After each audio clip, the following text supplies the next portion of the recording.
Ku beri nama pedang ini Naga Puspa. Selamatkan dia. Jangan sampai jatuh ke tangan pendekar berwatak jahat.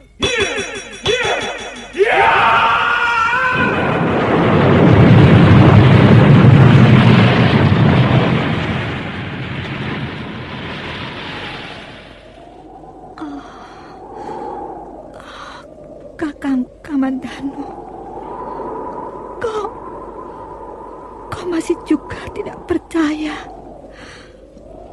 bahwa aku mencintaimu. Mesin, maafkan aku, Mesin. Mesin. Mesin!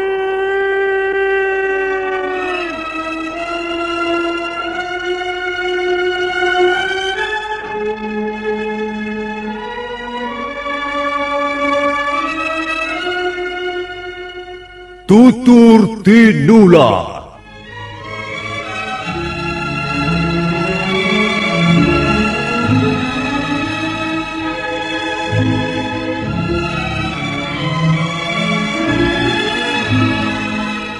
Sebuah sandiwara radio serial, produksi Sanggar Cerita dan teater Sanggar Prativi. Sebuah kisah dengan latar belakang sejarah runtuhnya Singasari dan berdirinya Kerajaan Majapahit.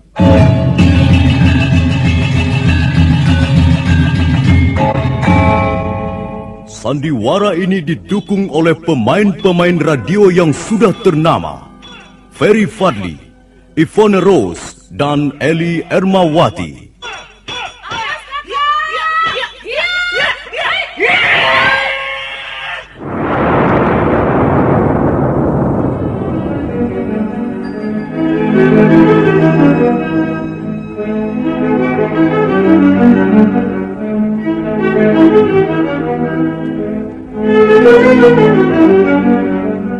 Cerita ini ditulis dan disusun oleh S. Tijab. Teknik dan montase dikerjakan oleh Rudi Tinangon dan Joko SP. Sutradara EWS Yuwono. Kali ini mengetengahkan episode pertama dengan judul Pelangi di Atas Kurawang.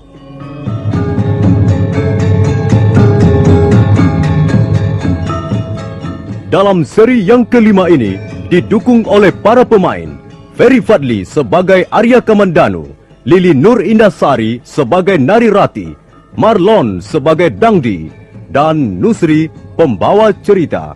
Selamat menikmati. Arya Kamandanu menimang tusuk konde yang sudah begitu dikenalnya. Tusuk konde berkepala kuning keemasan itu sering dilihatnya menghiasi rambut Nari Rati. Mengapa tusuk konde ini bisa tergeletak di sela-sela daun ilalang ini? Jangan-jangan telah terjadi sesuatu atas diri Nari Rati. Aku harus mencarinya. Aku ingin membahagiakanmu, Rati. Bagaimana kau bisa membahagiakan aku? Aku Dangdi, adalah anak kepala desa Mangumpur. Aku punya harapan hidup serba kecukupan. Orang tuaku cukup kaya. Kalau kau mau menjadi istriku, kau akan senang dan bahagia. Tidak, aku tidak mau. Rati, banyak gadis lain yang mendambakan menjadi istriku. Mereka juga cantik, dan bahkan ada yang anak orang terpandang. Aku bisa memilih salah satu di antara mereka. Kalau begitu, pilih saja. Apa susahnya? Mengapa kau masih mengganggu aku? Ya, itulah Rati. Walaupun gadis-gadis itu cantik, tapi Nari Rati, anak Rekian Wuru, jauh lebih cantik. Karena itu aku memilih kau. Rati, aku berjanji, aku akan menjadi seorang suami yang baik. Kau tidak akan menyesal, percayalah. Dangdi, kau tidak perlu berjanji apa-apa. Karena aku tidak bersedia menjadi istrimu. Rati, kau jangan membuat hatiku panas. Tentu saja hatimu panas. Karena kau menginginkan yang tidak-tidak. Rati, aku sudah lama sekali mengenalmu. Sejak kau masih kecil sampai sekarang menjadi gadis kembang desa Manguntur. Apa kau tidak pernah merasakan getaran perasaanku, Rati? Dangdi, sejak dulu kita bersahabat. Dan sampai sekarang pun masih tetap bersahabat. Jangan kau kotori persahabatan kita dengan niatmu mengawini aku. Rati, aku ingin hubungan kita lebih dari sekedar persahabatan. Tidak bisa. Aku tidak bisa meluluskan permintaanmu itu, Dangdi. Lebih baik kau segera berpaling pada gadis lain. Semua menjadi rusak gara-gara anak tukang membuat senjata itu. Sejak kehadiran Kamandanu, sikapmu padaku berubah menjadi pahit. Arya Kamandanu seorang pemuda yang baik. Aku akan menerima dan bersahabat dengan siapa saja yang hatinya mulia. Jadi kau mencintainya? Itu adalah rahasia pribadiku. Kau tidak berhak mengetahuinya. Apa kelebihan Kamandanu itu? Aku yakin kau tidak akan bahagia hidup bersamanya. Kamandanu hanya anak seorang tukang pandai besi. Dangdi, mengapa kau ikut campur urusan kebahagiaan seseorang? Harta benda, pangkat, dan kedudukan tidak menjamin kebahagiaan seorang wanita. Rupanya kau sudah termakan rayuan pemuda Kurawan itu ya. Itu pun bukan urusanmu. Jadi kau tetap menolak niat baikku. Dengan cara halus pun kau tak mungkin dapat mengambil hatiku, Dangdi. Apalagi dengan cara kasar. Rati, dengar. Tidak ada seorang pun di bangunan tua ini kecuali kita berdua. Kalau sampai aku berbuat kasar padamu, tak akan ada yang tahu. Dangdi, tak kuduga anak seorang kepala desa sekotor itu perangaimu. Ingat, kau harus membawa nama baik orang tuamu, Dangdi. Persetan. Kau jangan menasihati aku. Lebih baik kau menerima ajakanku ini dengan sukarela. Sebab kalau tidak... Ayo. Dangdi, lepaskan. Mau kemana kau? Kau hina, kau kotor. Kau tidak pantas menjadi anak kepala desa. Dangdi. Jangan cerewet, Narirati.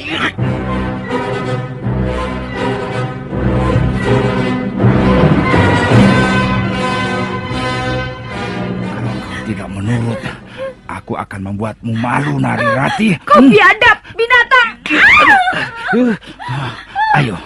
Ayo, suruh datang Kamandanu ke tempat ini, biar dia melihat gadisnya kubuat malu. Bunuhlah aku, Dangdi. Aku tidak takut mati. Lebih baik mati daripada harus kau hina seperti ini. Ayo, bunuhlah aku. Tidak, Rati. Aku tidak akan membunuh seorang gadis cantik seperti Putri Tunggarekian Wuru. Kurang ajar. Lepaskan aku. Lepaskan aku. Aduh. Kurang ajar kau. Setan betina. Ku bunuh kau.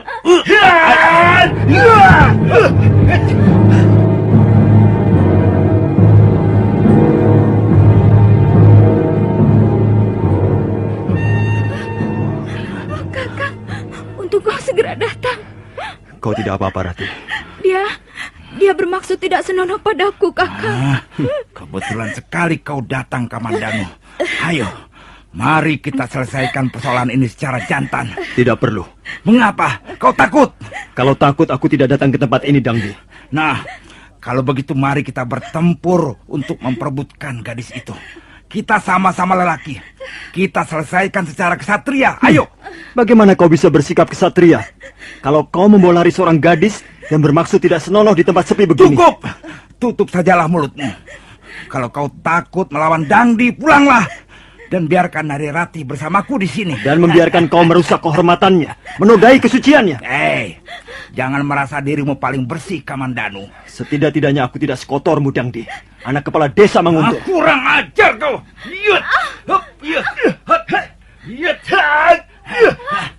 Kamandanu, ayo.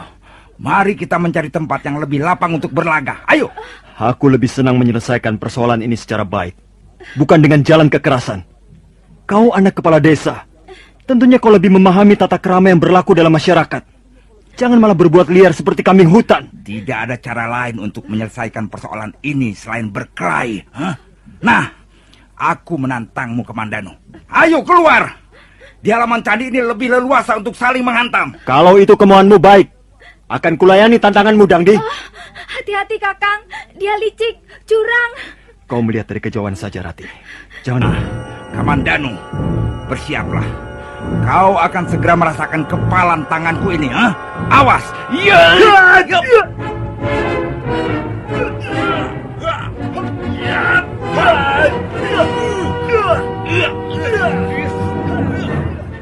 Bagus. Gerakanmu lincah seperti burung serikatan. Tapi jangan buru-buru merasa senang. Lihat!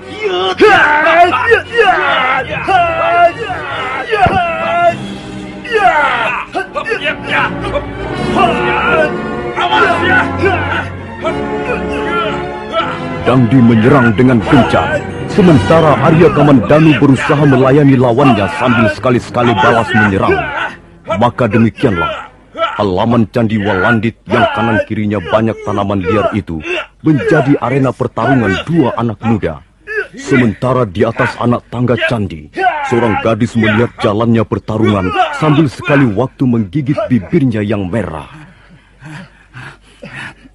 Ayo Kamandanu, kau ganti menyerang. Jangan hanya bermain-main loncat-loncatan seperti bajing kurang makan. Baiklah, Dangdi. Akan kuturuti permintaanmu. Arya Kamandanu sekalipun tidak bisa dikatakan pendekar, tapi paling sedikit dia pernah belajar ilmu kanuragan dari Empu Hanggareksa ayahnya. Lain halnya dengan Dangdi yang tak pernah tahu aksaranya ilmu tata berkelahi, hanya main hantam dan seruduk seperti kelakuan seekor babi. Nah, bersiaplah, Dangdi.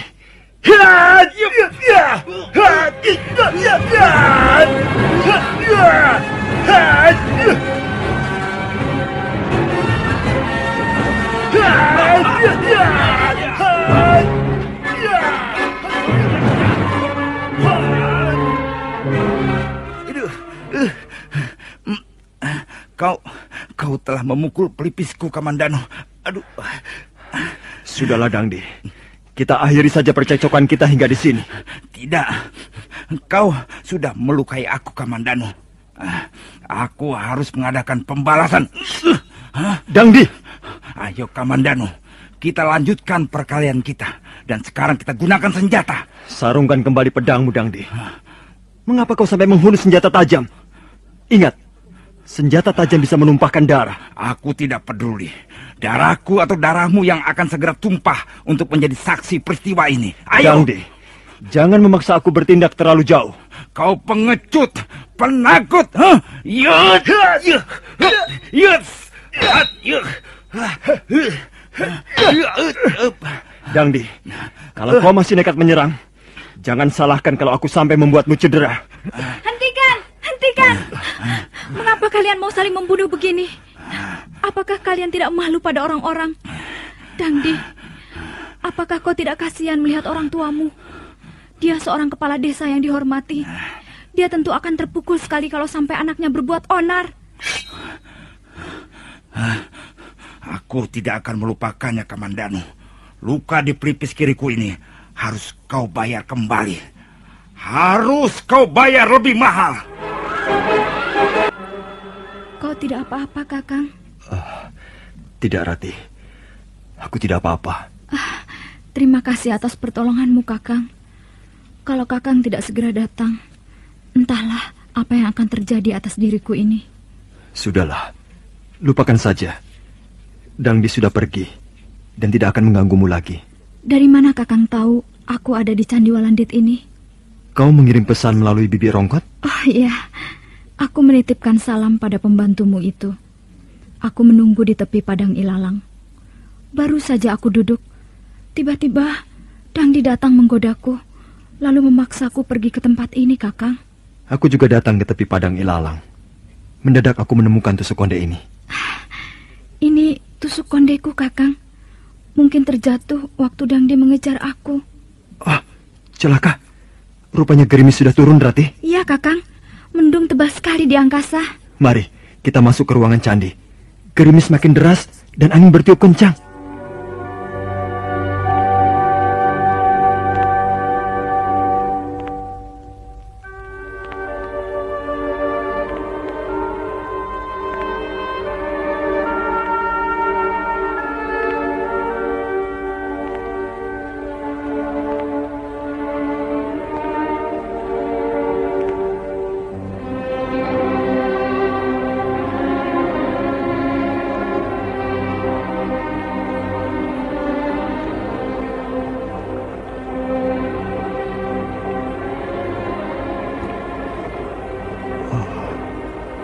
Pakaianmu terkoyak, Rati. Iya, Kakang. Dangdi sungguh kurang ajar. Dia mau membuatku malu. Kelihatannya dia tergila-gila padamu. Dan karena kau tidak menanggapinya, dia nekat. Aku benci melihat laki-laki seperti Dangdi. Dia sok kaya dan sok berani. Buktinya, dia tidak mampu menandingi Kakang Kamandanu. Oh, Kakang, lihat, ada pelangi di sebelah sana. Aku sudah melihatnya sejak tadi, Rati. Mengapa Kakang diam saja? Mengapa tidak memberitahu aku? Aku tahu. Kakang Kamandanu sudah bosan melihat pelangi, bukan? Pelangi itu indah sekali. Tapi apa, Kakang? Tapi aku dibuatnya kesal. Aku benci. Mengapa? Karena aku tidak mungkin menggenggamnya. Aku hanya bisa menikmatinya dari kejauhan saja. Kalau Kakang ingin menggenggam pelangi, Kakang harus dapat menjerat leher burung Garuda. Nah, Kakang lalu naik di punggung burung raksasa itu, terbang ke angkasa. Itu mustahil. Bisa saja. Kakang jangan putus asa. Tidak, Rati. Pelangi itu terlampau jauh, terlampau indah, tapi mustahil kumiliki untuk selamanya. Kau tidak percaya? Sebentar lagi dia akan lenyap begitu saja. Kakang cepat berputus asa. Kasihan nasib pelangi itu kalau sampai harus lenyap begitu saja. Seharusnya Kakang berusaha untuk menggenggamnya dalam tanganmu yang perkasa itu. Sudahlah, Rati. Mengapa bicara kita jadi ngelantur ke sana kemari? Kakang, aku dingin.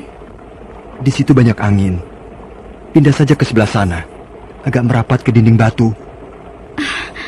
Aku mau duduk di sini saja, dekat denganmu supaya hangat. Kau juga dingin, Kakang? Aku sudah terbiasa melawan udara dingin, Rati. Kakang Kamandanu, apakah kau tidak tahu bahwa aku mencintaimu? Mengapa kau tidak bisa membaca isi hatiku? Nari Rati, aku mencintaimu, tapi aku ragu-ragu. Aku bimbang. Jangan-jangan aku bertepuk sebelah tangan. Bagaimana perasaanmu, Kakang? Apa maksudmu, Rati? Kau senang kita berada di tempat seperti ini? Iya. Tapi kita tidak boleh terlalu lama berada di sini. Nanti kau ditunggu-tunggu ayahmu. Kakang Kamandanu, mengapa kau tidak mau berterus terang padaku? Katakanlah bahwa kau mencintai Narirati, dan diriku ini akan menjadi milikmu selamanya. Oh, Rati, aku memang pengecut. Entahlah, mengapa aku menjadi pengecut seperti ini. Apakah aku terlalu tinggi hati? Coba genggamlah tanganku ini, Kakang. Bukankah dingin sekali seperti air telaga di puncak gunung? Ayo, Kakang, genggamlah tanganku. Apakah bibirku membiru karena dingin? Katakanlah, Kakang. Aku gemetar. Aku menggigil bukan karena udara dingin. Tangan Narirati sangat halus, seperti tangan Dewi Supraba dari Kayangan. Dan pandangan matanya sangat lembut. Kakang, mengapa kau tidak mau duduk merapat padaku? Narirati, kau pasti hanya akan mempermainkan aku. Kau cantik. Banyak pemuda yang mengincarmu untuk dijadikan istri. Mengapa kau malah menggeser, Kakang? Kau tidak senang duduk bersamaku? Kau seperti pelangi itu, Narirati. Indah dan rupawan. Tapi bagiku hanya bisa menikmati dari kejauhan. Baiklah, mungkin kau tidak senang padaku, atau bahkan kau membenci aku. Kalau begitu, aku pergi saja. Rati! Aku mau pulang.